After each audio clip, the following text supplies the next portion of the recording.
मकर संक्रांति क्यों मनाते हैं? आइए जानते हैं कुछ पौराणिक रहस्य।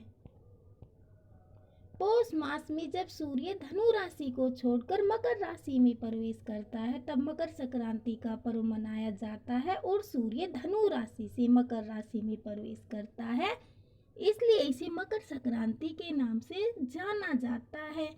यह एकमात्र ऐसा त्योहार है जिसे संपूर्ण भारतवर्ष में मनाया जाता है, चाहे इसका नाम व मनाने के तरीके कुछ भी हो। हिंदू धर्म में माह को दो पक्षों में बांटा गया है, कृष्ण पक्ष और शुक्ल पक्ष। ठीक इसी तरह से वर्ष को भी दो अयनों में बांटा गया है, उत्तरायण और दक्षिणायण। यदि दोनों को मिला दिया जाए तो एक वर्ष पूर्ण हो जाता है। मकर संक्रांति के दिन से सूर्य की उत्तरायण गति प्रारंभ हो जाती है, इसलिए मकर संक्रांति को उत्तरायण भी कहते हैं।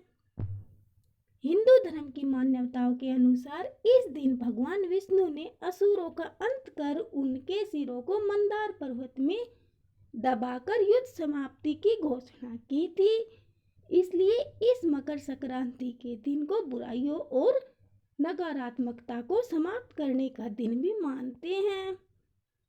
इस त्योहार को अलग अलग प्रांतों में अलग अलग नामों से मनाया जाता है। तमिलनाडु में इसे पोंगल के रूप में, तो आंध्र प्रदेश, कर्नाटक और केरला में केवल संक्रांति के नाम से मनाया जाता है, जबकि बिहार और उत्तर प्रदेश में इस त्योहार को खिचड़ी के नाम से जाना जाता है। उत्तरायण को देवताओं का दिन अर्थात सकारात्मकता का प्रतीक माना जाता है, इसलिए इस दिन जप, तप, दान, स्नान, श्राद्ध, तर्पण आदि धार्मिक क्रियाकलापों को विशेष महत्व दिया जाता है। क्यों मनाते हैं मकर संक्रांति? यह माना जाता है कि भगवान सूर्य अपने पुत्र शनि से मिलने स्वयं उनके घर जाते हैं और शनि मकर राशि के स्वामी हैं, इसलिए इस दिन को मकर संक्रांति के नाम से जाना जाता है। पवित्र गंगा नदी का भी इसी दिन धरती पर अवतरण हुआ था, इसलिए भी मकर संक्रांति का पर्व मनाया जाता है। महाभारत में भी पितामह भीष्म ने सूर्य के उत्तरायण होने पर ही स्वेच्छा से शरीर का परित्याग किया था। इसका कारण यह था कि उत्तरायण में देह छोड़ने वाली आत्मा या तो कुछ काल के लिए देवलोक में चली जाती है या पुनर्जन्म के चक्र से उन आत्माओं को छुटकारा मिल जाता है, जबकि दक्षिणायन में देह छोड़ने पर आत्मा को बहुत काल तक अंधकार का सामना करना पड़ सकता है। स्वयं भगवान श्री कृष्ण ने भी उत्तरायण का महत्व बताते हुए कहा है कि उत्तरायण के 6 मास के शुभ काल में जब सूर्य देव उत्तरायण होते हैं और पृथ्वी प्रकाश में रहती है तो इस प्रकाश में शरीर का परित्याग करने से व्यक्ति का पुनर्जन्म नहीं होता है और ऐसे लोग सीधे ही ब्रह्मा को प्राप्त होते हैं। इसके विपरीत जब सूर्य दक्षिणायन होता है और पृथ्वी अंधकार में होती है तो इस अंधकार में शरीर त्याग करने पर पुनः जन्म लेना पड़ता है।